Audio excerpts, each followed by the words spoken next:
8h05, muito bom dia para você. Hoje é quarta-feira, dia 28 de fevereiro, o último dia do mês de fevereiro. 2018 tá voando. Começa agora mais uma edição do TV Ma News. Seja muito bem-vindo. Lembrando que você acompanha o nosso programa também pela internet, no endereço muito fácil, www.gazetaweb.com.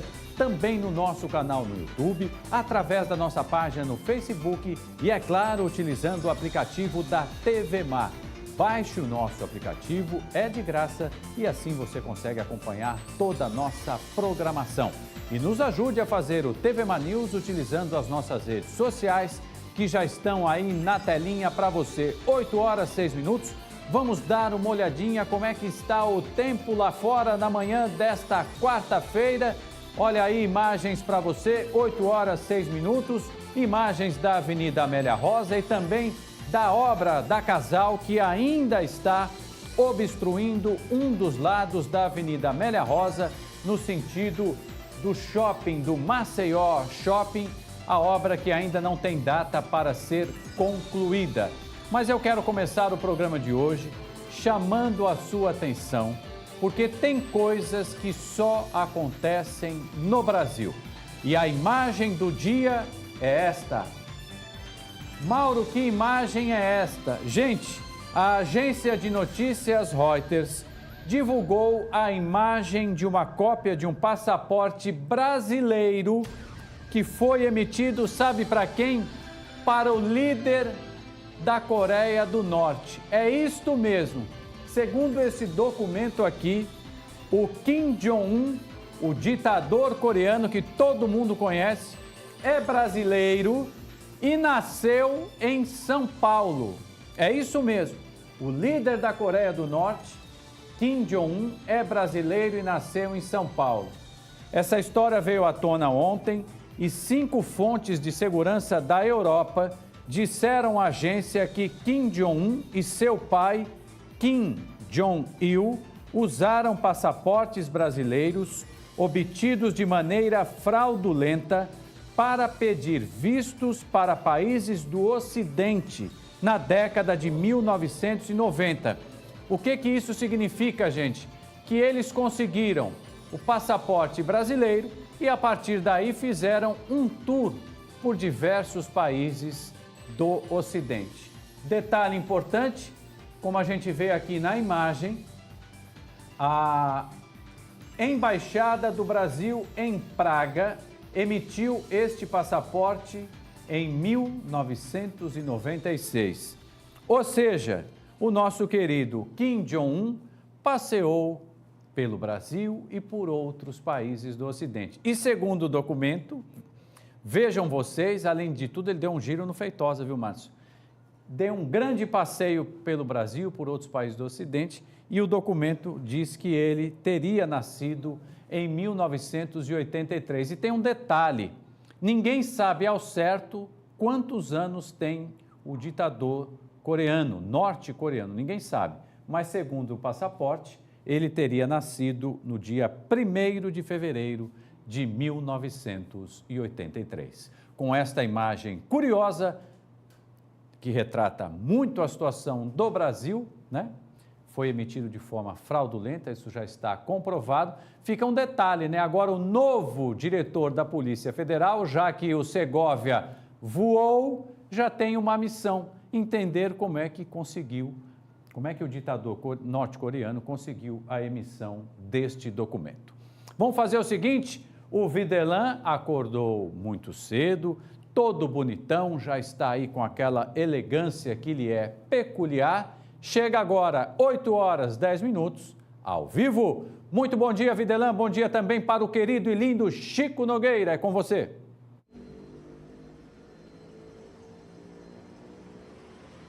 Olá, Mauro. Um abraço para você, ótimo dia para todo mundo, para o pessoal que acompanha o TV Mar News na manhã desta quarta-feira, os telespectadores da TV Mar. Pois é, quem passa por aqui pela Jatiuca já deve ter percebido um cartaz ou cartazes espalhados como esse aqui. Mulher, você já teve medo de andar por aqui? Tudo isso trata-se de um projeto de uma estudante universitária do curso de urbanismo, né, da Universidade Federal de Alagoas, que traz uma ideia dos casos de violência e pessoas que precisam relatar esses casos, principalmente com o público feminino. Esse é o público-alvo do projeto, o projeto Ser Mulher na Jatiuca. Nós vamos conversar a respeito desse assunto com a Júlia de Freitas Correia Lira, ela que é autora do projeto. Primeiramente, parabéns, acho que é o momento de todos nós nos conscientizarmos dessa importância de trabalhos como esse. Eu gostaria que você falasse inicialmente ao vivo aqui para a TV Mar Canal 25, como foi que surgiu essa ideia. Bom dia. Bom dia a todos e a todas, né? O projeto surgiu como uma parte do meu trabalho de conclusão de curso, lá na UFAL. E a ideia é, como eu sou moradora do bairro, já vivenciei vários casos de assédio, inclusive comigo, no bairro. Sei da insegurança que a mulher passa e a vulnerabilidade também, porque, diferentemente do homem, elas têm um medo a mais, né, a andar no espaço público, que é o medo da violação, o medo de ser assediada, de ser estuprada, de ser abusada. E, a partir daí, eu achei importante trabalhar a perspectiva delas no espaço. Por isso, eu trabalhei nesse bairro que é exatamente onde eu moro também. E tem outros cartazes espalhados também na região? Isso, eu comecei uma parte inicial onde eu botei alguns cartazes espalhados e a ideia é ampliar para outras áreas do próprio bairro. Isso foi mais uma experiência e foi além das minhas expectativas, porque em menos de 24 horas tiveram muitos casos relatados nesses cartazes. Júlia, agora explica para nós, o que é que já trouxe em termos de parâmetro esse projeto, em termos de horários que as mulheres geralmente são assediadas? Tem horários específicos, aqueles horários considerados com maior número de registros? Olha, no cartaz ninguém descreveu hora específica em que sente medo. Mas eu tenho, além dos cartazes, um site onde eu fiz um mapeamento colaborativo e nos relatos, muitos deles são de dia, o que tira um pouco aquela hipótese de que a mulher só passa por isso à noite, que ela deve... porque você estava andando aqui nessa hora, né? Que foi um dos casos, inclusive, relatados nesses cartazes, que a moça foi assaltada, foi falar com o policial e ele perguntou por que você estava andando aqui agora, como se a culpa da violência fosse da vítima. A dinâmica, como é que funciona, Júlia? Explica pra gente. A mulher, por exemplo, vai passando aqui por um local e de repente vê o cartaz e decide contar a história dela como foi. Explica pra gente como é que funciona essa dinâmica. Isso. Inicialmente eu tinha colocado essas bonequinhas aqui dentro, todas já acabaram porque elas já colaram. E a pessoa pode também pegar o lápis e escrever. Então aí já tem várias mensagens. Além disso, a ideia é ela colocar uma mensagem se ela tiver realmente o medo de andar por aqui ou relatar alguma sua experiência. Agora é claro que existe também a falta de educação, principalmente de alguns homens. Dá para observar que essa mesma caneta que serve para poder registrar situações ocorridas pelas mulheres em casos de violência aqui na região, muitas vezes serve também para muitos meliantes, aquele maloqueiro que passa por aqui de madrugada ou pelo dia mesmo, para poder colocar palavras de baixo calão, para poder tentar prejudicar o projeto. Isso não vai abalar essa situação. Você vai continuar fazendo esse projeto, né, Júlia? Sim, com certeza. A ideia é que muitos homens também colocassem isso, porque isso mostra que eles também têm medo, de fato, e pensar a cidade para a mulher não quer dizer que você não vai pensar para o homem, porque a ideia é que automaticamente, ao você pensar no ser mais vulnerável, né, que seria essa mulher, fazendo uma cidade para ela, você está fazendo para todos. Se ela se sente segura, o homem também vai se sentir. Júlia, alguém do poder público já tomou conhecimento dessa ideia, já te procurou para dar um suporte maior? Porque todos nós estamos acompanhando que isso parte de uma atitude individual. Você tem um trabalho de conclusão de curso e está unindo o útil ao agradável para trazer benefício à sociedade. Mas algum órgão público já te procurou, demonstrando interesse em dar mais base para que essa campanha possa ser fortalecida? Pela repercussão que teve, antes mesmo dos cartazes, né, pelo site, como eu falei, uma moça falou comigo diretamente que o pessoal do governo do estado está fazendo um projeto que está pensando a questão de gênero no espaço urbano. Mas ela perguntou mais para saber como é que era a ideia do projeto, para tentar associar uma coisa a outra. Mas foi basicamente isso até agora. Site. Eu gostaria que você falasse o endereço do seu site para que os nossos telespectadores, as mulheres que passaram por esse tipo de drama aqui nessa região ou em qualquer ponto aqui também de Maceió, possam utilizar esse local como um canal também até de denúncia. O site é www.sermulhernajatiuca.wixsite.com/pesquisa, né? www.sermulhernajatiuca.wixsite.com/pesquisa. No caso, essas denúncias são anônimas, tá? A mulher coloca lá o ponto em que ela presenciou ou ela mesma passou por alguma situação e não precisa revelar sua identidade. É muito fácil para mim, Mauro Wedekind, para você aí do outro lado, por mais que nós tenhamos essa sensibilidade, falar para os nossos telespectadores e fazer uma entrevista como essa. Mas todos nós sabemos que centenas de mulheres sofrem agressão no Brasil todos os dias. E aquele ato que muitas vezes pode ser considerado um ato normal para o homem, em cobiçar uma mulher, utilizar de uma maneira até muitas vezes suja para poder tentar uma cantada ou um flerte, isso acaba violando os princípios básicos do ser humano. E aí eu pergunto para a Júlia, como mulher, porque fica muito fácil para mim como homem falar e fazer uma entrevista como essa. Como é que a mulher se sente no momento em que está sendo violada desta forma, com uma cantada, com um gesto muitas vezes mal educado de um homem? Como é que a mulher se sente? Olha, falando por mim e pelas vozes, né, que eu ouvi, que foram relatadas, a gente se sente extremamente vulnerável, com medo, não é nada legal, isso é um apelo mesmo, né? Tentem pensar em outras pessoas quando estiverem fazendo isso. A gente está na rua porque a gente também é um ser que participa da cidade, né? Nós já estamos inseridas no mercado de trabalho há um tempo, as mulheres negras já estão há mais tempo do que nós, então é importante permitir que essa mulher circule livremente. E é para isso que eu estou pensando essa cidade, estou tentando receber esses relatos para que a gente possa entender onde acontecem mais esses casos, para poder tentar trabalhar o espaço para que ele fique mais convidativo para essas mulheres caminharem nele. Projeto Ser Mulher na Jatiuca. Isso, Ser Mulher na Jatiuca. Parabéns. Conversamos então com a estudante, do curso de, deixa eu pegar aqui os dados, de arquitetura da UFAL, né? Arquitetura e Urbanismo, da Universidade Federal de Alagoas. Vai se formar quando? Agora no final do ano. Boa sorte, viu? Pois é, estudante de Arquitetura e Urbanismo da Universidade Federal de Alagoas, que no projeto de conclusão de curso, né, o trabalho de conclusão de curso, o TCC, teve essa ideia que está, querendo ou não, movimentando muito o público feminino e os homens de uma maneira geral para poder utilizar esse espaço como ponto de relato de suas histórias, histórias tristes muitas vezes, mas que dá uma base também de compreensão de que nós precisamos mudar o conceito. Nós, homens, precisamos respeitar mais o próximo. Isso passa por uma mudança de uma concepção no aspecto cultural, com um trabalho mais fortalecido, com a aplicação de políticas públicas. O poder público tem um papel importante nesse sentido, Mauro, é preciso dizer isso. Governo do Estado, Prefeitura Municipal de Maceió, a Prefeitura de outros municípios, para que essa cultura possa ser mudada. E, naturalmente, a parte de cima, senadores, presidente da República, para poder mudar esse conceito, essa concepção, porque mulher não é mercadoria. E esse procedimento acaba sendo muito válido para que as pessoas possam pensar um pouco em respeitar o próximo no final das contas. Imagens de Chico Nogueira, daqui a pouco eu volto de outro ponto da cidade com mais informações ainda nesta edição do TV Mar News.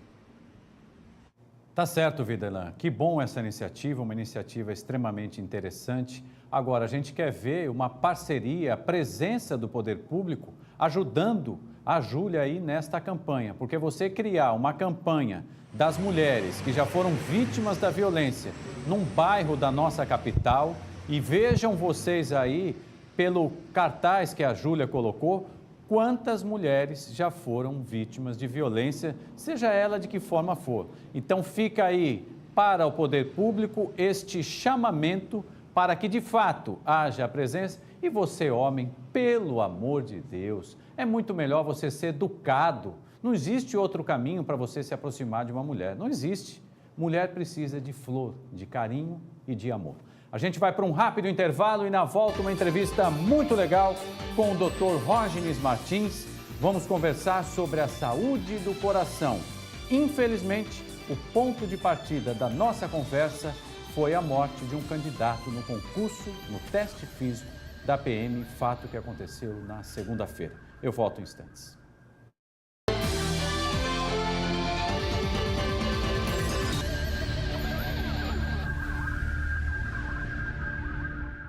Sua carreira vencedora começa aqui, na Uninasal. Aqui você tem matrícula a partir de R$ 99,00, mais desconto de 50% no primeiro semestre, além de crédito estudantil de até 50%, sem a necessidade de fiador. Utilize sua nota do Enem. Acesse uninasal.edu.br ou ligue 4020-9734 e veja as formas de ingresso na instituição de ensino que mais cresce no Nordeste. Venha para o time da Uninasal e tenha uma formação de qualidade. Uninasal, formando vencedores. Já que você vai morar ao lado de uma área verde, diga oi para seus futuros vizinhos. Residencial Comendador Gutenberg Breda. Exclusividade por dentro e muito verde por fora. Apenas 36 apartamentos com até 3 suítes, sendo uma master. Área de lazer completa em frente a uma área verde preservada. Na parte mais nobre da gruta, perto de tudo e de todos. Construção Telezil. Vendas Imóvel. Vai esperar o fiscal bater na porta da sua empresa? As consultorias do Sebrae Tech evitam multas. Se o seu negócio precisa de consultorias em saúde e segurança no trabalho, licenciamento ambiental e outras melhorias, obrigatórias ou não, procure o Sebrae. Você investe 20% do valor da consultoria e o Sebrae banca os outros 80%. Ligue 0800 570 0800. Sebrae, especialistas em pequenos negócios.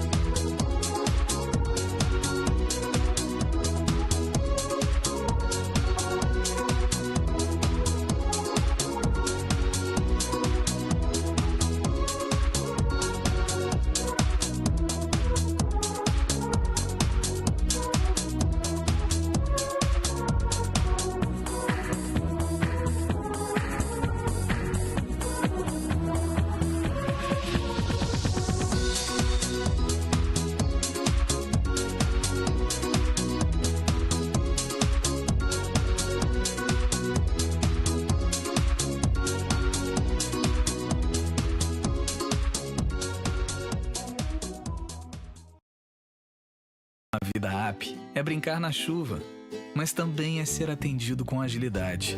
Ter uma vida app é jantar com quem você ama, mas também é contar com a maior rede pediátrica do Norte e Nordeste. Ter uma vida app é ganhar vários likes e também usar tecnologia de ponta para diagnósticos precisos. Ter uma vida app é ser feliz e cuidar do sorriso. Para ter uma vida app, faça a App Vida. A App Vida faz bem para você.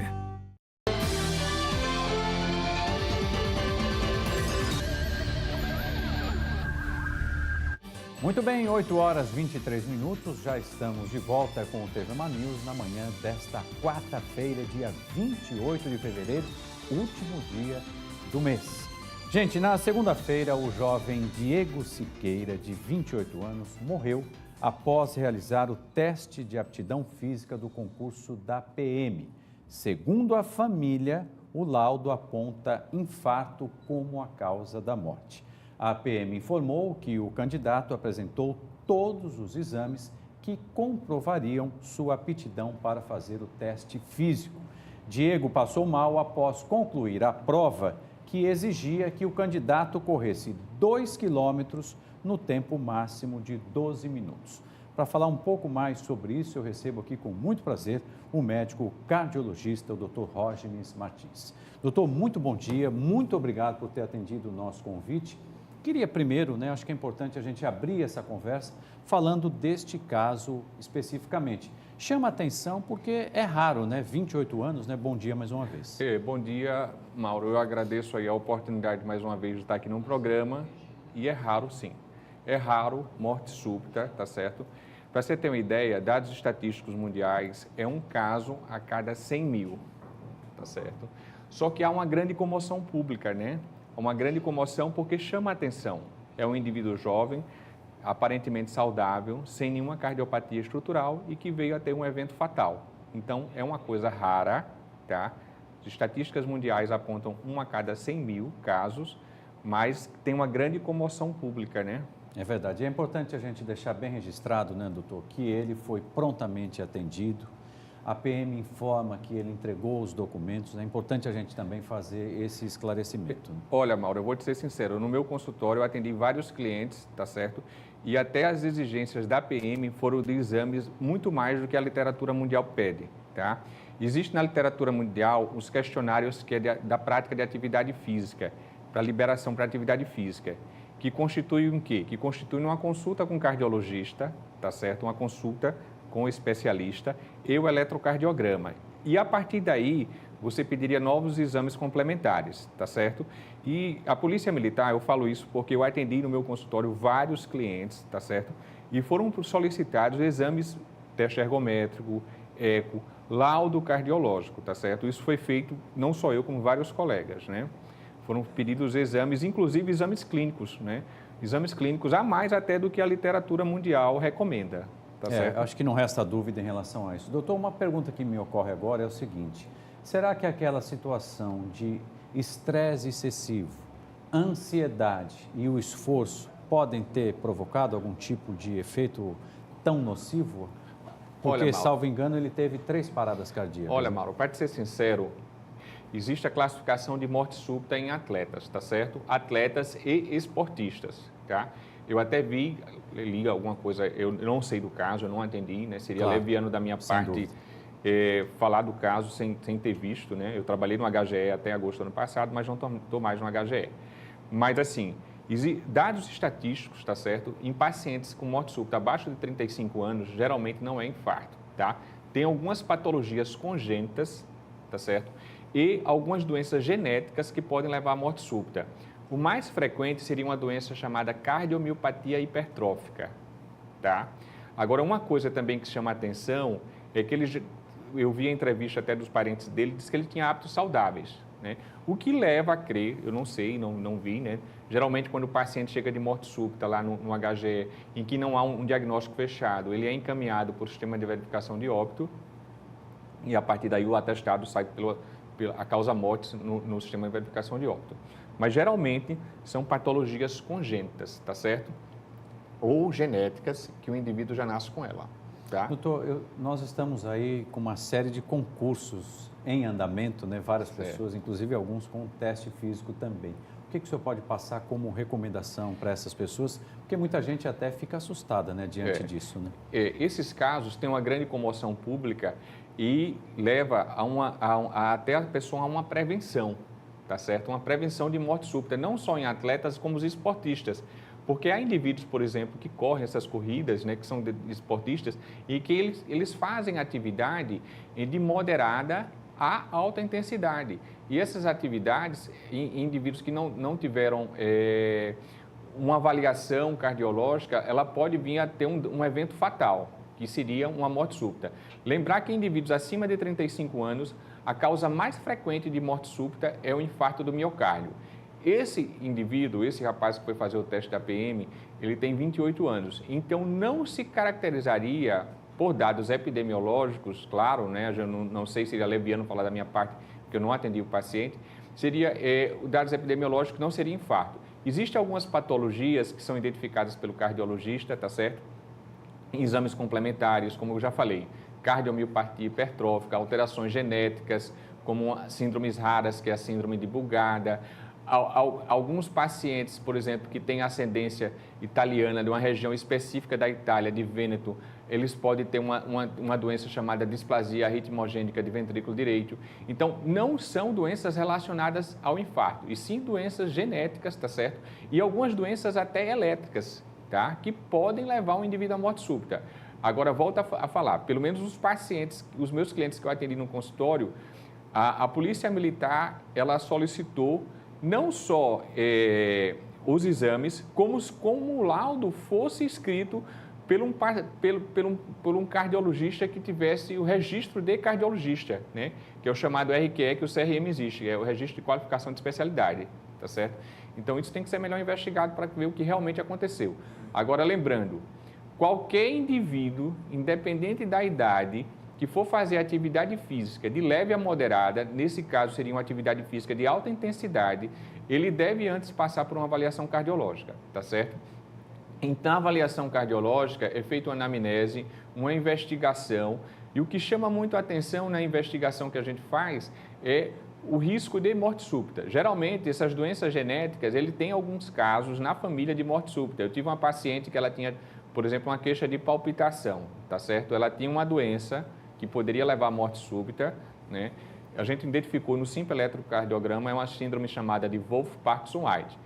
E eu encaminhei ela para fazer um estudo eletrofisiológico, foi identificado, foi queimado, mas assim, o que chamou mais a atenção dela é que ela tinha palpitação e tinha um tio dela, irmão da mãe dela, que morava no interior e quando ele tinha 35 anos, ele tinha falecido de morte súbita. Puxa vida, vejam aí. Então, a história clínica do paciente, geralmente é uma história familiar, né? Essas doenças são doenças genéticas, né? E o gene está lá, né? Então, foi feita uma avaliação cardiológica com eletro, né? A princípio, ela não tinha cardiopatia estrutural, mas a partir do eletro alterado, a gente pediu um exame, né? A gente tem que também pensar no custo-benefício. Não dá para pedir, por exemplo, eu pedi um estudo eletrofisiológico, que é um exame invasivo, caro. Não dá para a gente estar pedindo para todo mundo. Então, por isso que antes tem que consultar um cardiologista para que faça os exames necessários, né? A gente não pode também pedir exames desnecessários, né? Sem antes pensar também no custo-benefício do exame e se não vai trazer algum malefício para o nosso paciente, né? E diante do médico, né, doutor, não pode mentir, né? Tem que contar toda a verdade, porque tem gente que chega lá com medo de ter alguma coisa, não fala a verdade, omite essa informação, às vezes, da própria família, há um histórico familiar, né, doutor? Então, por favor, diga a verdade para o médico. Mauro, eu sou professor da UFAL e eu trabalho com exame complementar também, né? Eu faço as duas coisas, eu faço clínica e faço exame complementar. E a história clínica, os exames são complementares, tá certo? A história clínica do paciente é 80% do diagnóstico. Olha só. Tá certo? Agora, eu volto a frisar. Nesse caso, eu digo porque eu atendi vários clientes no meu consultório e a Polícia Militar pediu toda a avaliação necessária a princípio, tá certo? Porque, assim, ela pediu até não só os exames complementares, como que autorizando o médico cardiologista com registro de qualificação de especialidade do CRM, foi uma exigência que eles fizeram, tá? Para que desse o laudo de que estivesse apto. Então, realmente tem que ser melhor investigado qual foi a causa de morte súbita, né? E uma outra coisa também que chama a atenção nesse caso é que ele foi prontamente atendido, tá? E ressuscitado, né? Então, ele chegou vivo na unidade de emergência, tá? Outra coisa também, como prevenção de morte súbita, Mauro, que a gente deve falar, é que nesses eventos tem que ter uma assistência. E teve assistência, ele teve assistência, tá certo? Ele teve assistência. Porque a maioria dos casos de morte súbita, elas são reversíveis. 80% dos casos de morte súbita, eles são por um tipo de arritmia, com uma rápida desfibrilação, o paciente volta, tá certo? Então, o desfibrilador externo automático não é só uma coisa pronta do médico, tá certo? Por exemplo, tem jogadores que até o massagista, como no futebol, ele pode instalar, ele pode receber um treinamento, que é o suporte básico de vida, tá? O suporte avançado não. O suporte avançado exige uma equipe de enfermeiros, médicos, mas um suporte básico com desfibrilador externo automático, ele pode prevenir morte súbita, tá certo? E esse paciente, a princípio, ele teve esse tratamento, né? Seria uma cardioversão elétrica, um choque elétrico, né? Uma desfibrilação, tá? Muito bem. Dr. Rosnes Martins, eu quero agradecer demais a sua presença, os seus esclarecimentos são muito importantes e fica aí o chamamento, né, para todo mundo sempre cuidar da saúde do coração e não mentir. Viram aí o que o doutor disse, 80% tem a ver com o histórico familiar, então não deixe de contar nada para o médico. Muito obrigado pela presença, Eu doutor. que agradeço aí a oportunidade mais uma vez de estar aqui, Mauro. Eu que agradeço também. Gente, vamos fazer o seguinte, um rápido intervalo enquanto eu me despeço aqui do Dr. Rosnes e a gente volta já com outras informações e ainda hoje vamos falar do imposto de renda. Gente, mais um ano, ele está aí de volta. 8h34.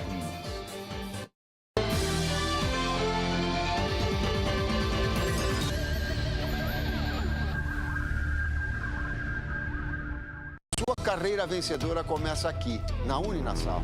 Aqui você tem matrícula a partir de R$ 99,00, mais desconto de 50% no primeiro semestre, além de crédito estudantil de até 50%, sem a necessidade de fiador. Utilize sua nota do Enem. Acesse uninassal.edu.br ou ligue 4020-9734 e veja as formas de ingresso na instituição de ensino que mais cresce no Nordeste. Venha para o time da Uninassal e tenha uma formação de qualidade.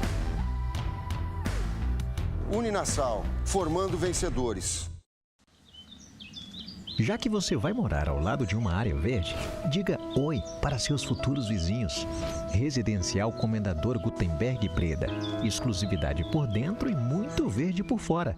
Apenas 36 apartamentos com até 3 suítes, sendo uma master.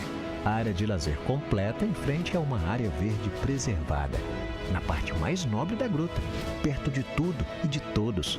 Construção Telezeu. Vendas Imóvel.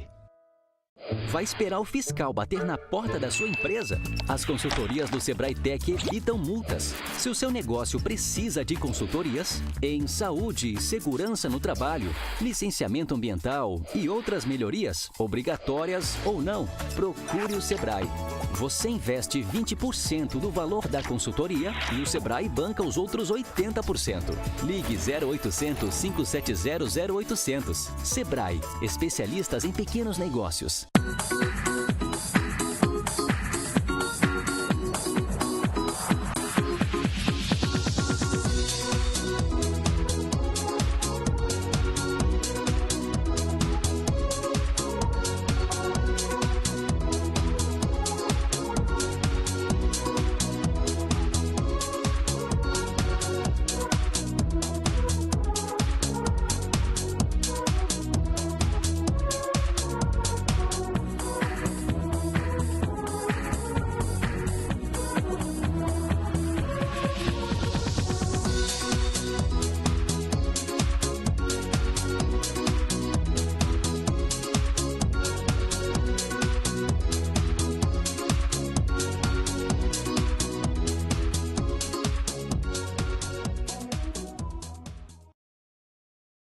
Você sabia que qualquer pessoa pode ter o vírus HIV, que é o que causa AIDS?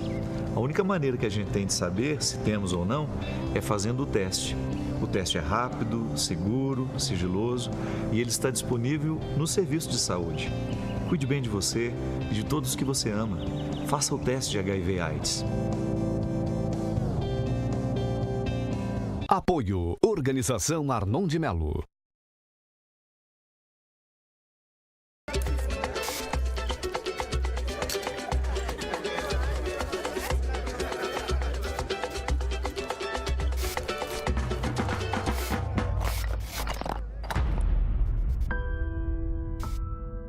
José tem 9 anos e tem sua infância destruída trabalhando em uma carvoaria.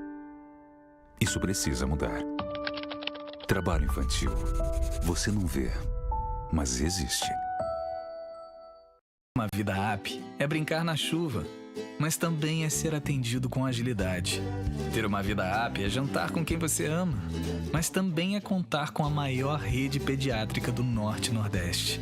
Ter uma vida app é ganhar vários likes e também usar tecnologia de ponta para diagnósticos precisos. Ter uma vida app é ser feliz e cuidar do sorriso. Para ter uma vida app, faça a App Vida. A App Vida faz bem para você.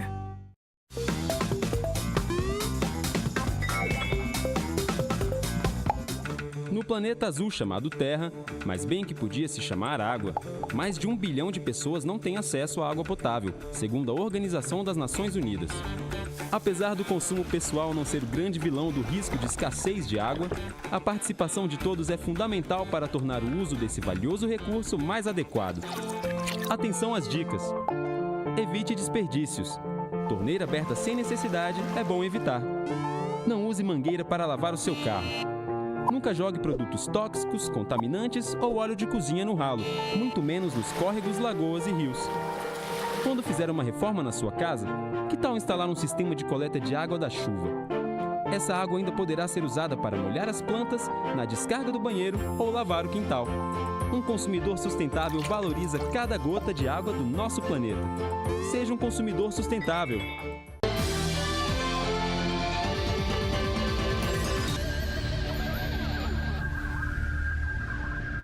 Muito bem, já voltamos com o TV Mar News, são 8 horas e 39 minutos, manhã de quarta-feira, dia 28 de fevereiro, o último dia do mês. Eu vou pedir para o nosso querido Márcio Andrei, que o Márcio Andrei é uma doce figura aqui na equipe da TV Mar. Sabe por quê? Eu quero mostrar essa matéria aqui para vocês, publicada hoje na Gazeta de Alagoas. Isso porque, viu, Josiel, este cidadão aí é um youtuber, Whindersson Nunes. Ele já está em Alagoas para o casamento com a cantora Luísa Sonza. E o chefe Wanderson Medeiros assina o cardápio. Só um detalhe para vocês, a expectativa é que a festa lá em São Miguel dos Milagres dure 12 horas. Parece que o Neymar tinha confirmado presença na festa, mas depois da infeliz situação dele lá em Paris, ele não vem.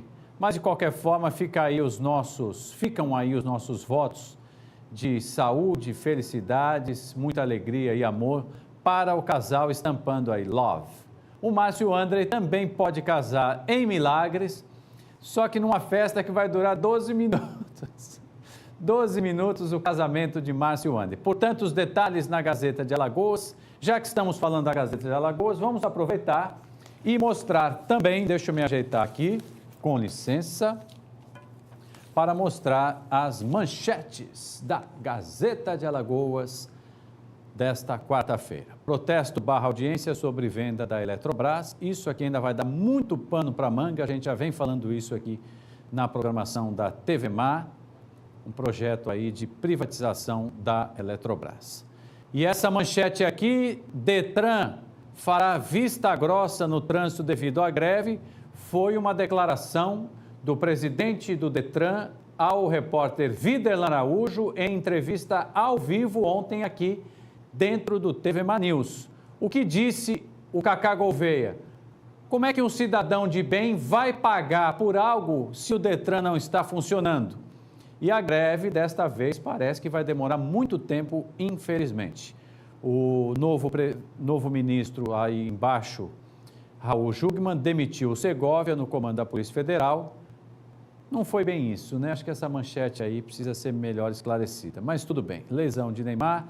Aí um passeio rapidinho pelas manchetes da Gazeta de Alagoas, na manhã desta quarta-feira, Gazeta de Alagoas, que já está nas bancas para você. José, você tem aí também uma reportagem, né? Vamos ver aí, muito interessante, a questão do nome social. Acompanhe. Uma lei municipal assegura a todos transgênicos, a todos transexuais, travestis, a usar o chamado nome social. Por exemplo, João resolveu assumir a sua condição de ser mulher. E aí passou a ser Joana, o nome social, no seu documento, inclusive, principalmente a partir de agora no município de Maceió, vai sim ter esse direito de exigir, inclusive, até também funcionários públicos e os que são atendidos nas repartições públicas da capital alagoana. Estou aqui ao lado do Roberto Júnior, que é coordenador de políticas para a diversidade sexual da Secretaria Municipal de Assistência Social, que nos fala sobre a importância dessa lei municipal. O decreto 8.547 de 2018, ele vem acrescentar a importância do uso do nome social dentro da gestão pública do município de Maceió. Esse é um comprometimento que a gestão tem com as pessoas transgêneros e transexuais no município. E a gente faz um chamado às pessoas que são funcionárias dentro dessa gestão municipal que façam valer esse direito. Que desde 2015 que nós temos uma lei de número 6.413, que já regulamenta dentro da gestão pública o uso do nome social nos crachás e documentos oficiais e não oficiais das secretarias do município de Maceió. Para os servidores públicos municipais que são travestis, transexuais, deve ser garantido também em instrumento interno a identificação. Sim, sim. É garantido que esses profissionais tenham o uso dos seus nomes exclusivamente nos seus crachás, porque é o nome social, o nome a qual essas pessoas resolveram a ser conhecidas. E é assim que a gestão pública deve se comportar nesses documentos, principalmente os documentos que são porta de entradas dessas pessoas. Identificação funcional, de uso interno, mas também até o próprio endereço de comunicação, o correio eletrônico, e-mail, tem que respeitar esse nome que foi adotado. Sim, é uma ressalva que nós fazemos, que até nos contra-cheques, o nome social ele deve ser garantido. Né? Então, em todo documento que for usado do profissional, tanto das pessoas que vêm para o atendimento da saúde, do sistema de assistência social, elas devem requerer a inclusão do seu nome social. Constrangimentos já foram detectados de acontecer? Há algum bullying mesmo, alguma coisa nesse sentido com as pessoas que são transgênicas, que são transexuais? Sim, a todo momento a gente tem tentado combater a questão do preconceito dessas pessoas. Né? Então, a gente tem feito a educação continuada com os profissionais dos CRAS e dos CREAS, né, para que esses profissionais possam atender essas pessoas de acordo com como elas devem ser chamadas. Né? Então, a gente frisa bem que o nome social ele é porta de entrada para travestis e transexuais. Como é que é o procedimento, ou vai ser a partir de agora, uma vez que está em pleno vigor a legislação e essas determinações junto aos recursos humanos para a devida adequação? Existe, a partir desse é um momento de adequação.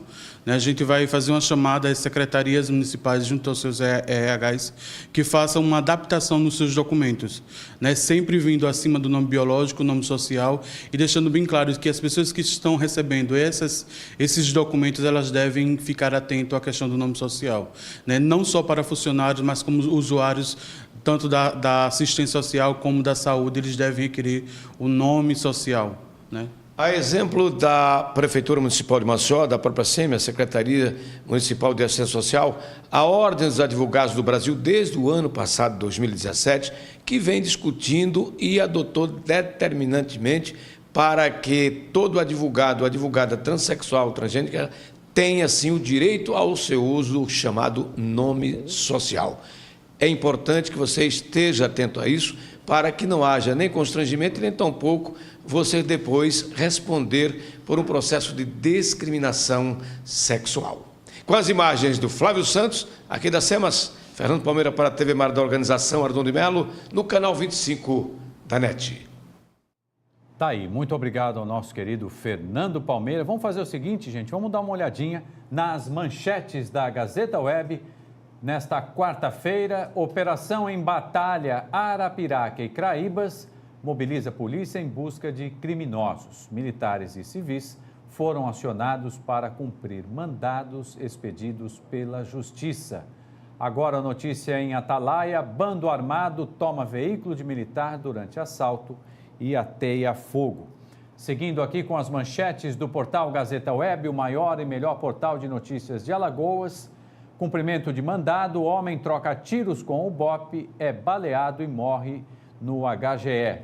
Agora no Clima Bom, suspeito de tráfico invade casa, atira em PMs e acaba baleado. Ousadia no Ouro Preto, ainda na página policial da Gazeta Web, bando armado invade posto de combustível e rouba cerca de R$12 mil. Agora, uma outra notícia que tem se repetido aqui na cobertura que nós temos feito. 3 pessoas são presas transportando 34 quilos de maconha do estado de Sergipe para a nossa querida Alagoas. Interessante como tem se repetido a apreensão, um trabalho importante, e normalmente a porta de entrada tem sido o estado vizinho de Sergipe. Agora, 60 em Maceió, mapa mostra número mensal de denúncias de crimes ambientais por município. Só em Maceió, 60. Por aí você vê o tamanho do problema. Falar rapidinho do esporte. Hoje o CRB joga contra o São Paulo pela Copa do Brasil, lá no estádio do Morumbi, na capital paulista. É o primeiro jogo. Na volta, o jogo da volta será aqui no Rei Pelé. Vamos dar mais uma passeadinha aqui. Perfeito. Já vamos chamar, porque quem manda aqui é o Max e o nosso querido Josiel Andrade Borges Lima, que faz aniversário amanhã, completando 33 anos só de TV Mar, lógico, né?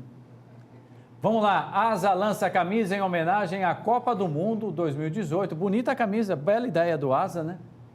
Embaixo agora, para a alegria do Márcio Anda e também do Daniel Lindo Lisboa, CSA pode ter estreia no clássico deste domingo do zagueiro Rony. Uma boa contratação, o Márcio está feliz, o Daniel também. Equipes enfrentam neve, cancelam hora de almoço e Vettel, olha que bonito, lidera em Barcelona. Estamos falando, obviamente, da Fórmula 1, que começa no mês que vem, que na verdade já começa amanhã, o mês de março.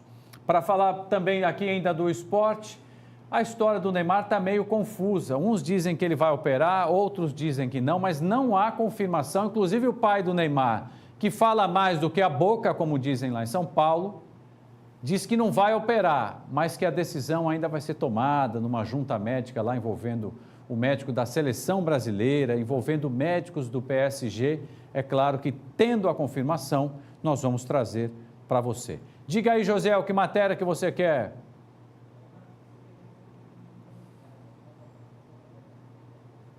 Perfeito.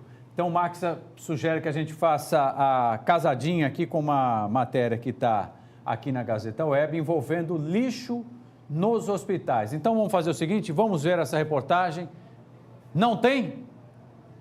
Ah, o Max, você entendeu o que o Max queria? O Max ele fez uma coisa interessante, ele queria que eu clicasse para abrir aqui, não é isso? Vamos correr aqui para ver se aparece a matéria que o Max, pagamento de PVA, coisas do Maximilian.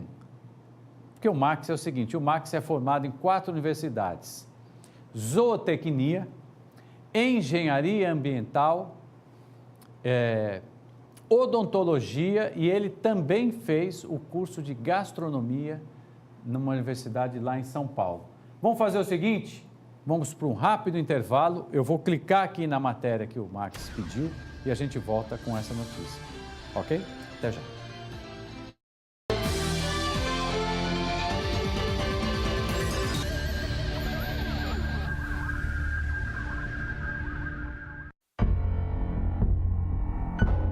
Você sabe o que ele faria se alguém o provocasse xingando, ofendendo, chamando para a briga?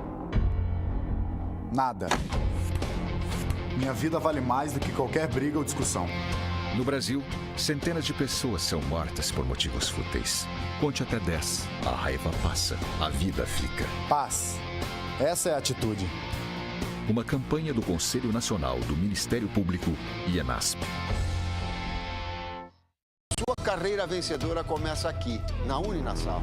Aqui você tem matrícula a partir de R$ 99,00, mais desconto de 50% no primeiro semestre, além de crédito estudantil de até 50%, sem a necessidade de fiador. Utilize sua nota do Enem. Acesse uninasal.edu.br ou ligue 4020-9734 e veja as formas de ingresso na instituição de ensino que mais cresce no Nordeste. Venha para o time da Uninasal e tenha uma formação de qualidade.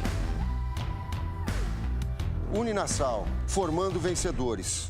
Sua empresa quer marcar presença no ambiente virtual? O Sebrae Tech coloca o seu negócio ao alcance de todos. São consultorias em serviços digitais, como loja virtual, website, atuação em redes sociais e outras melhorias. Você investe 20% do valor da consultoria e o Sebrae banca os outros 80%. Ligue 0800 570 0800. Sebrae, especialistas em pequenos negócios. Uma vida app é brincar na chuva, mas também é ser atendido com agilidade. Ter uma vida app é jantar com quem você ama, mas também é contar com a maior rede pediátrica do Norte e Nordeste. Ter uma vida app é ganhar vários likes e também usar tecnologia de ponta para diagnósticos precisos. Ter uma vida app é ser feliz e cuidar do sorriso. Para ter uma vida app, faça a App Vida. A App Vida faz bem para você. Você sabia que qualquer pessoa pode ter o vírus HIV, que é o que causa AIDS? A única maneira que a gente tem de saber se temos ou não é fazendo o teste. O teste é rápido, seguro, sigiloso e ele está disponível no serviço de saúde.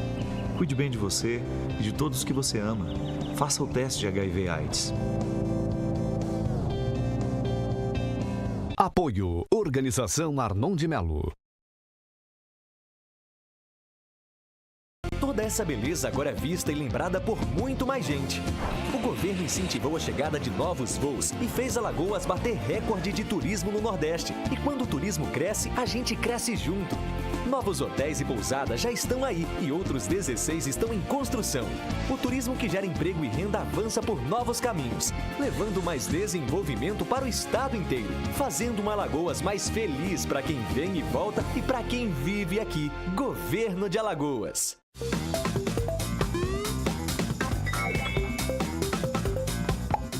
No planeta azul chamado Terra, mas bem que podia se chamar Água, mais de 1 bilhão de pessoas não têm acesso à água potável, segundo a Organização das Nações Unidas.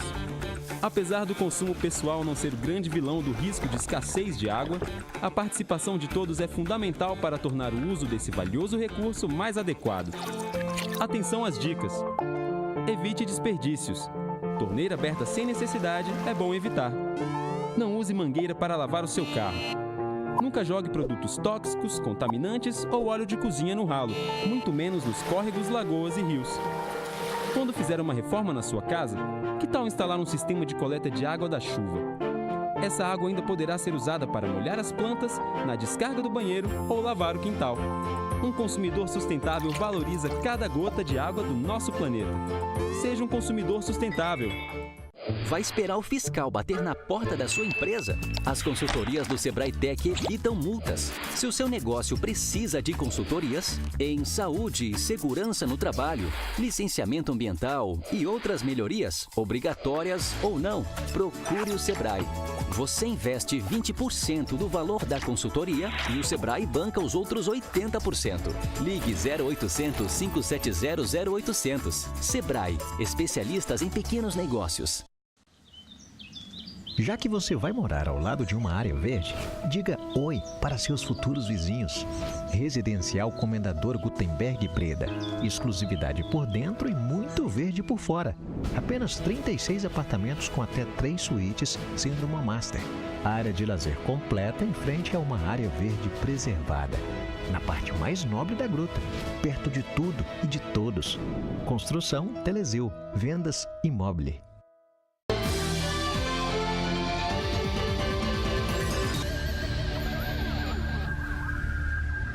Muito bem, estamos de volta e promessa é dívida. Nós temos aqui então a matéria que mostra o hospital na Gruta que foi autuado por descarte irregular de resíduos. O estabelecimento misturava resíduos contagiosos aos resíduos comuns. Unidade de saúde teve que fazer recolhimento imediato. Em uma ação de fiscalização nesta segunda-feira, agentes da Superintendência de Limpeza Urbana de Maceió flagraram o descarte irregular de um hospital oftalmológico no bairro da Gruta de Lourdes. O estabelecimento misturava resíduos contagiosos aos resíduos comuns. O hospital foi autuado e teve que fazer o recolhimento imediatamente dos resíduos. É interessante que a gente tenha acompanhado essas histórias. E normalmente é assim, há uma mistura, uma espécie de maquiagem do lixo, tudo isso para não pagar pelo descarte que deveria ser feito de forma separada. Não tem como fazer isso e a Slum está em cima. A gente também tem, aproveitando o gancho, né, Max? Tem um vídeo do Davi Maia, que é o superintendente da Slum. Vejam vocês, vamos deixar ele falar. Vamos ouvir. Vamos lá. Pessoal, estamos aqui na Ponta Verde, na Avenida Silvio Viana. Muita gente está recebendo uma imagem aí na internet, nos WhatsApps, Facebooks, desse vaso sanitário. Como é que isso veio parar aqui? Foi esse ignorante que depositou isso aqui. A gente vai mandar recolher agora, mas, pelo amor de Deus, cidade limpa não é aquela que mais se limpa não, mas é aquela que menos se suja. Como algum cidadão, alguma pessoa passa e deixa um vaso sanitário no meio da rua, é para causar indignação uma situação dessa. Aí vocês imaginam a situação. Na Ponta Verde, ali, deu para ver claramente, na Avenida da Praia, o cidadão deixa um vaso sanitário, isso aí chama caixa acoplada, né, Márcio? Caixa acoplada. Solta de novo que essa é demais, podia ter sido até a imagem do dia. Pessoal, estamos aqui na Ponta Verde, na Avenida Silvio Viana. muita gente está recebendo uma imagem aí na internet, nos WhatsApps, Facebooks, desse vaso sanitário. Como é que isso veio parar aqui? Foi esse ignorante que depositou isso aqui. A gente vai mandar recolher agora, mas, pelo amor de Deus, cidade limpa não é aquela que mais se limpa não, mas é aquela que menos se suja. Como algum cidadão, alguma pessoa passa e deixa um vaso sanitário no meio da rua, é para colocar. Já pensou se a moda pega? Aí, durante o pinto da madrugada, o cidadão vai ali e, depois já daquela famosa birita, né, Márcio?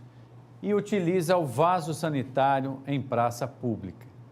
Realmente, coisas do nosso querido Brasil, que no início do programa, para você que está chegando agora, eu mostrei um fato muito curioso, porque o ditador norte-coreano Kim Jong-un é brasileiro. Ele tem um passaporte como se fosse do Brasil, um passaporte que foi expedido lá na embaixada na cidade de Praga.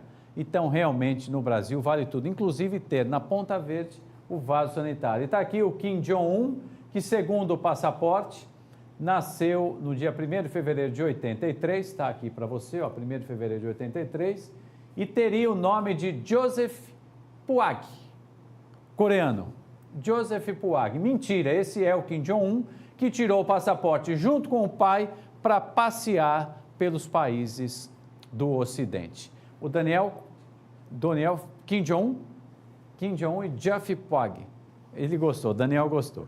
Vamos fazer o seguinte, vamos exibir agora uma matéria muito legal que mostra o trabalho voluntário na APALA.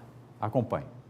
Associação dos Pais e Amigos dos Leucêmicos de Alagoas, APALA.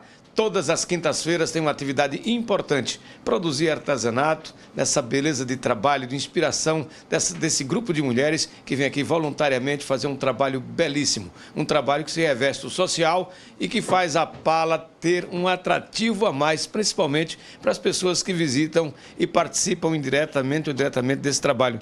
Betânia Lisboa está aqui conosco, que é coordenadora dessa oficina, e nos fala o que isso representa e como é que se dá esse trabalho. Bom dia. Esse trabalho se dá com um voluntariado bem presente, bem efetivo, que chega no dia, todas as quintas, às 9, estamos todas aqui, somos 11 senhoras. Cada uma sabe uma coisa, ensina para outra, nós vamos fazendo, produzindo bolsas, necessárias, vocês vão ver, porta-níqueis, tudo que a gente arranja. Carteiras femininas, muita coisa a gente produz aqui. Panos de prato, bordados à mão, que são vendidos no Hotel Jatiuca. Alguns panos de prato menos bordados são vendidos aqui mesmo. Então, tudo é feito aqui. E, importante, nós trabalhamos com fardamento reciclado. Quer dizer, nós trabalhamos aqui com o fardamento da Eletrobras, da Braskem, são nossos parceiros, da Aço Nordeste, da SAMU e dos Correios. Depois de todo esse material confeccionado, como é a comercialização, como é que se pode oferecer ao público que leva esse belo produto e deixa, de qualquer forma, uma colaboração que serve para manter essa obra fantástica da APALA? Deixa uma grande colaboração, quero agradecer até quem já comprou, quem vem comprar, quem vai ver. A gente não tem onde expor. A gente mostra aqui, a gente pede patrocínio de um e de outro para mostrar. Algumas levam para os cabeleireiros, levam para aqui, levam para onde vão, para os passeios e vendem. Mas a gente só tem esse lugar para vender.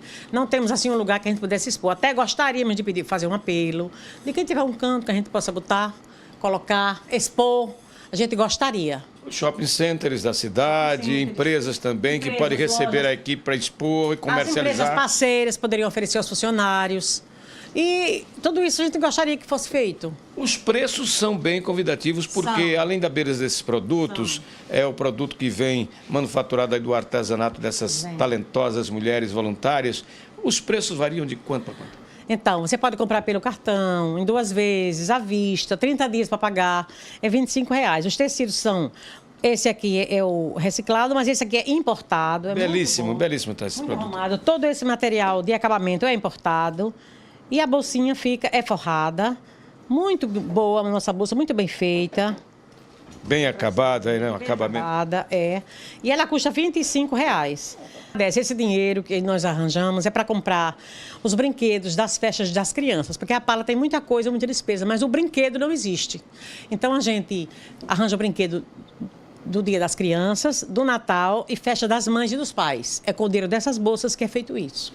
Tudo que é feito aqui com tanto amor, com tanto esmero, com tanta qualidade, vale a pena você levar para dar de presente, ter para você e também deixar aqui algo que é importante, 20, 25, 30 reais, qualquer dinheiro que venha, tira-se todas essas despesas e tem aí um pouco de lucro para manter essa obra importante social que a Pala representa para a vida, para a saúde, principalmente das crianças que têm câncer, que têm leucemia e também atenção aos familiares dessas crianças que na maioria das vezes vêm do interior do estado.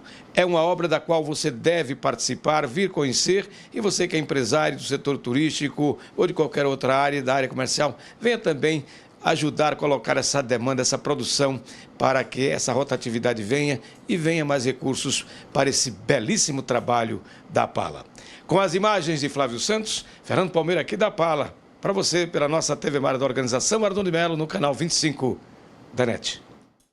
Tá aí, mais uma vez obrigado ao repórter Fernando Palmeira, e o Fernando fez a síntese, né, do que é o trabalho da Pala. É um trabalho maravilhoso e se você puder, ajude, porque realmente eles fazem um trabalho importantíssimo para todos nós. Quero trazer também aqui uma boa notícia: as vacinas contra a tuberculose, né, a BCG, já começam a ser distribuídas nos postos de saúde dos municípios alagoanos a partir de hoje. Olha que boa notícia. Conforme o Ministério da Saúde, a medicação que é indispensável para recém-nascidos estava em falta havia mais de um mês. Tudo isso por causa de problemas na produção.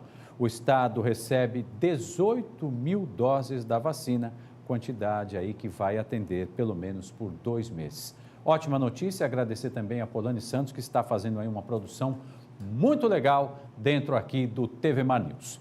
E legal também é a participação dele, de novo, Vidal Araújo, que volta ao vivo.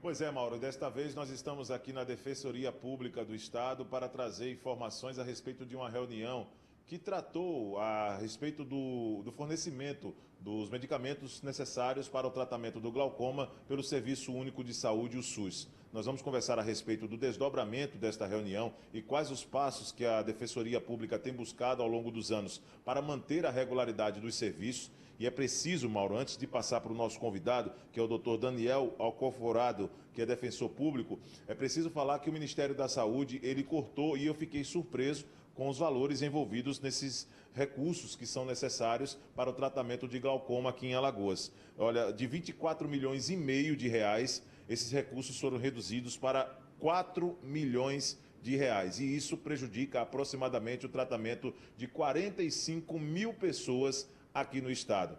Doutor Daniel, muito obrigado por nos receber aqui na Defensoria. Como é que foi a reunião ontem e quais são os próximos passos? A pergunta inicial que eu tenho a fazer, além da reunião, é se todas as entidades envolvidas nesse processo participaram também dessa reunião ontem. Bom dia. Bom dia, é um prazer estar aqui conversando com vocês. Ontem fizemos uma reunião para tratar desse problema, porque o programa de diagnóstico e tratamento do glaucoma aqui em Alagoas, ele é conduzido exclusivamente com recursos do governo federal. Como você bem falou, eram 24 milhões e meio por ano para garantir o tratamento de aproximadamente 45 mil pacientes cadastrados como portadores de glaucoma no estado.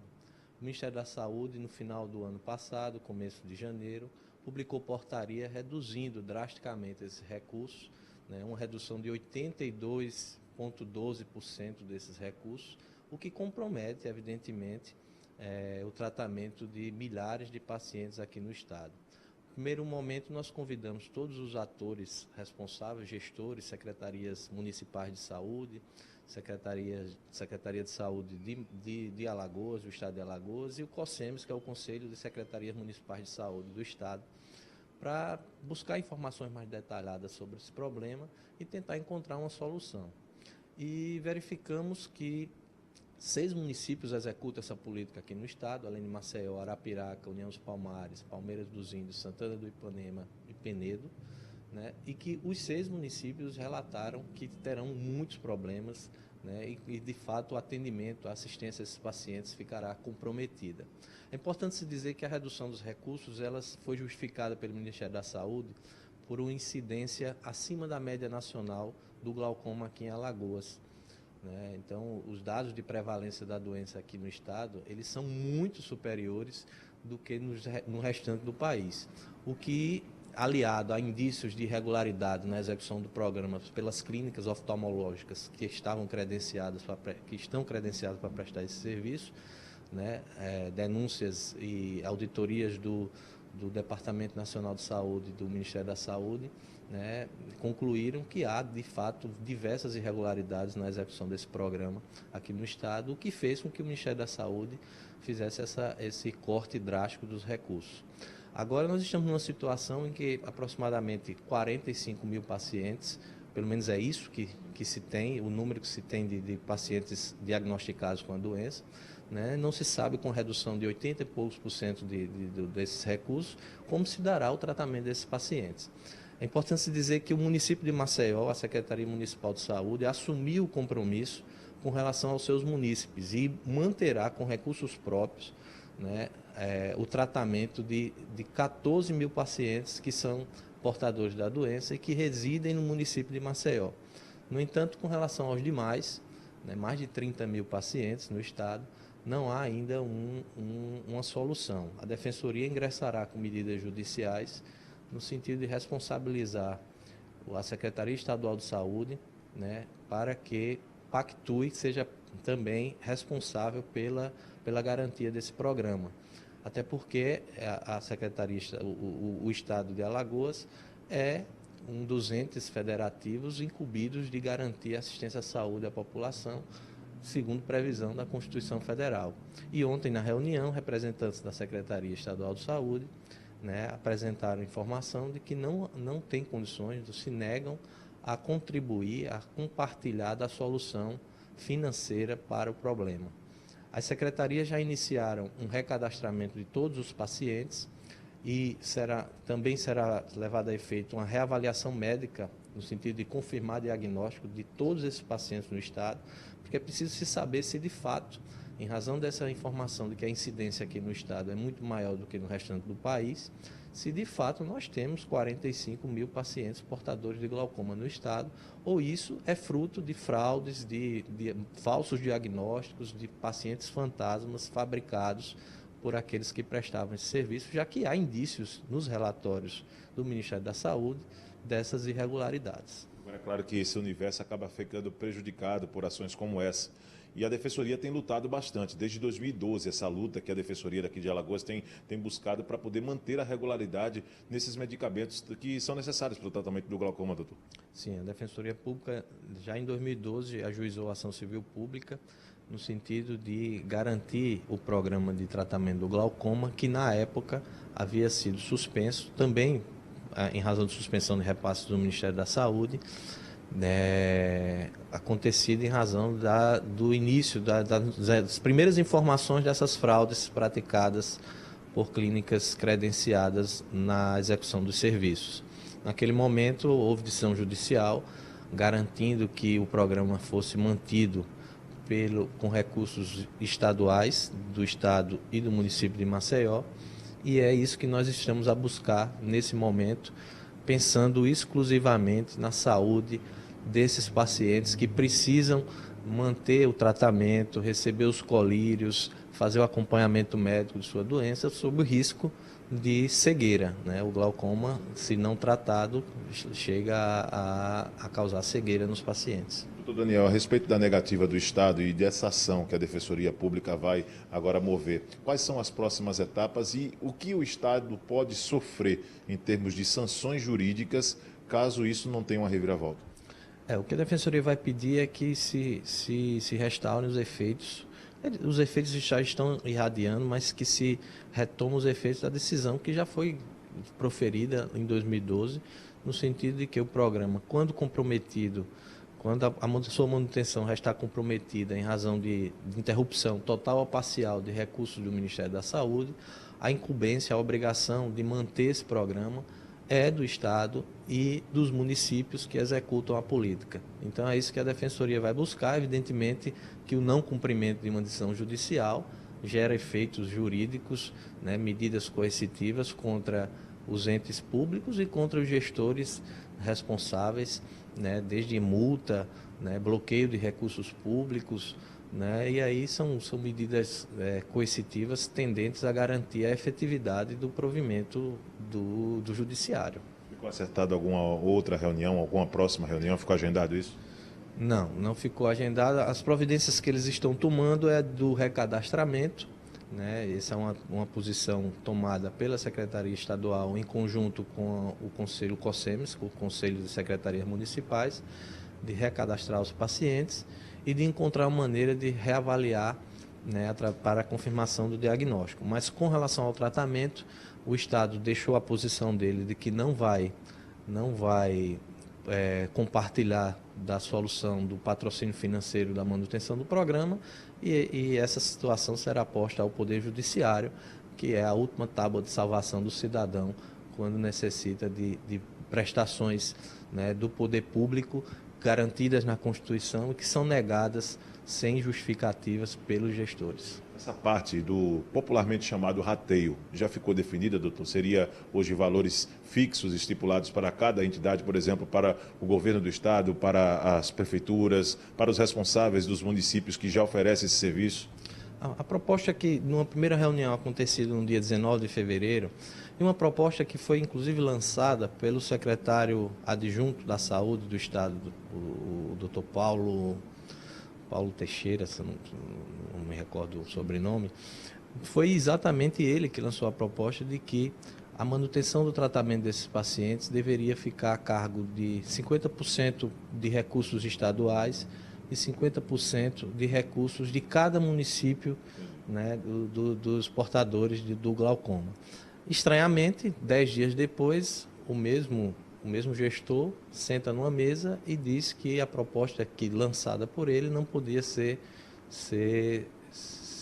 acordada, o que necessariamente leva a Defensoria a ingressar com essas medidas judiciais.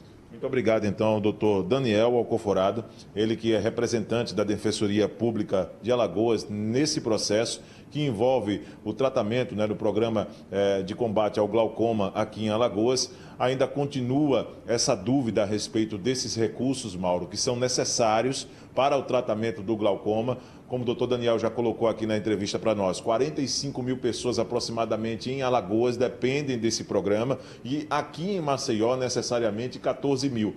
Por ser a cidade mais populosa, a nossa capital, então tem muita gente que depende desse tratamento, que pode levar à cegueira, como já foi colocado, mas aí existe esse impasse. O governo se nega a passar ou participar, pelo menos, desse chamado rateio, né, para poder ter nos recursos um valor próximo àquilo que o Ministério da Saúde passava anualmente, que era de 24 milhões e meio para 4 milhões que foi reduzido, para tentar manter a ordem desses serviços aqui no nosso estado. É uma situação preocupante e que nós vamos continuar acompanhando e trazer mais detalhes a respeito do desdobramento desta situação em outros programas aqui pela TV Mar Canal 25. Imagens de Chico Nogueira, aqui direto da Defensoria Pública de Alagoas, Viderlan Araújo para a TV Mar Canal 25 na NET. É com você, Mauro, até amanhã.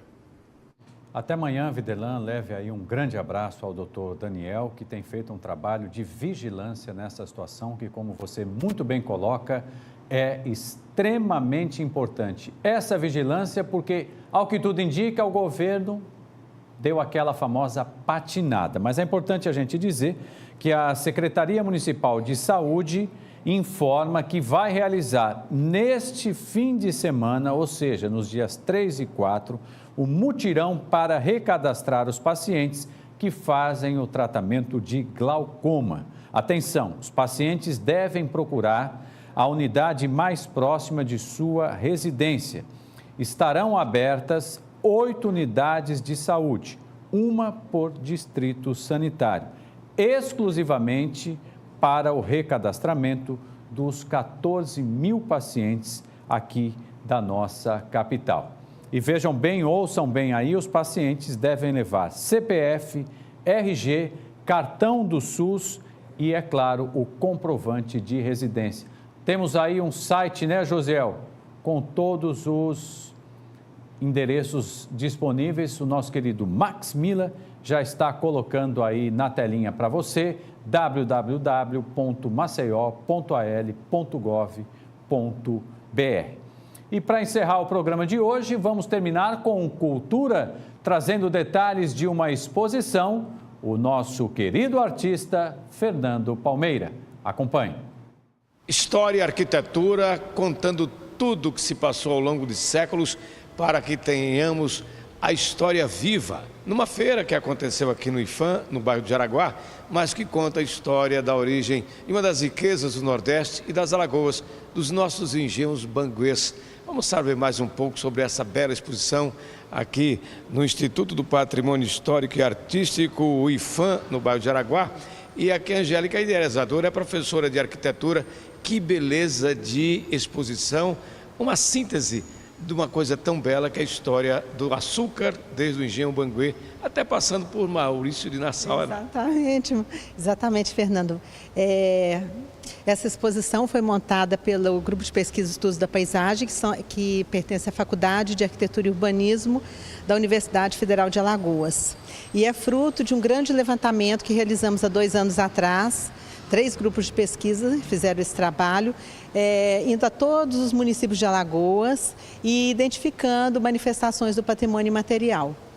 Então a gente queria, depois, né, de ter feito esse trabalho, compartilhar um pouco o que a gente viu em campo, né, com a população de Maceió e, ao mesmo tempo, prestar uma homenagem a todos que abriram suas casas, né, e contaram suas histórias para nós. Além de mapas históricos, mostrando a etnia, a tecnologia também em grandes cartazes aqui, mostrando o efeito, e também uma roda, lembrando a roda do engenho Banguê, também com imagens, mostrando toda essa beleza histórica de todos nós, né?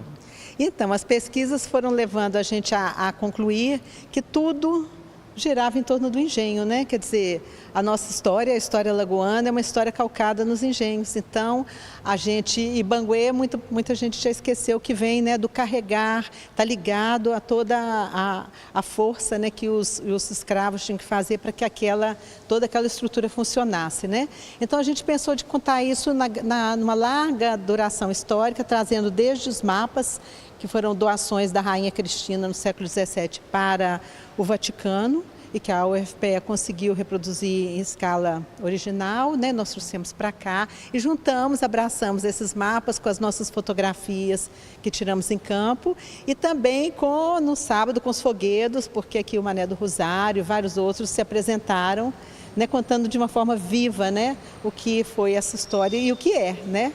O que é essa história? Uma história importante que diz respeito à vida de cada um de nós, desde os nossos precursores, mas também, inclusive, mostrando que este país é o país dos pães de açúcar a partir do Nordeste, porque tínhamos aqueles pães mesmo de açúcar que saíam dos engenhos banguês. Exatamente, então as pessoas vão ao Rio de Janeiro, falam do pão de açúcar, né? Mas ali estava a forma, né? A forma de onde se colocava o açúcar para a sua produção. Esse projeto também só foi possível graças à FEMAC, né? Porque ela lançou um edital, o Prêmio Erics Massimiano, nós concorremos e pudemos então montar a exposição. Também tivemos o apoio do SEBRAE, da Logic, que nos ajudou na parte de informática, porque a nossa ideia era juntar a cultura popular e a tecnologia, não é? E colocar essas duas coisas conversando.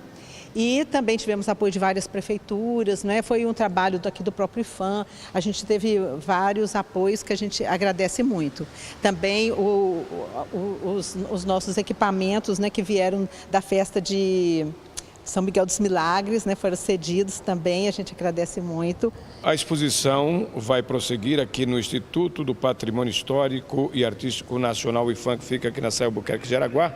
Como é que está o cronograma para que as pessoas que não tiveram essa oportunidade venham também visitar e viajar nesse verdadeiro túnel do tempo? Então, fica até dia 2 de março, né, até nessa sexta-feira, no horário de 9 às 17 horas. Então, a pessoa aproveita também, sobe e vê a exposição, a Invenção da Terra, que é muito bonita, que então vai ver concretamente as peças de artesanato, né? E aqui vai poder um pouco também passear por essa história. Tá aí. Muito obrigado ao querido Fernando Palmeira, uma ótima opção para você. Gente, a gente está encerrando o programa de hoje, mas antes de encerrar eu quero falar uma coisa com muito carinho para vocês, uma homenagem, na verdade, ao Breno Leal, que trabalha aqui com a gente, que hoje está indo alçar novos voos. Breno, um beijo no seu coração, parabéns pelo seu trabalho, continue sendo esse profissional maravilhoso e essa pessoa especialíssima. Foi um prazer trabalhar com você. Tenho certeza que nesse mundo do jornalismo, esse mundo gira tanto que a gente ainda vai trabalhar junto e vamos continuar a fazer um trabalho tão especial como esse que você fez e, posso dizer, nos ajudou, nos ensinou a conhecer você e aprender com você a fazer esse trabalho tão bacana. Palmas para você e para você que me acompanhou até agora, muito obrigado. A gente volta a se encontrar amanhã a partir das 8 horas da manhã com mais uma edição do TV Mar News, utilizando essa câmera aqui, ó, que legal. Um novo ângulo nessa TV Mar que não para. Tudo isso para você. Até amanhã, tudo de bom e até lá.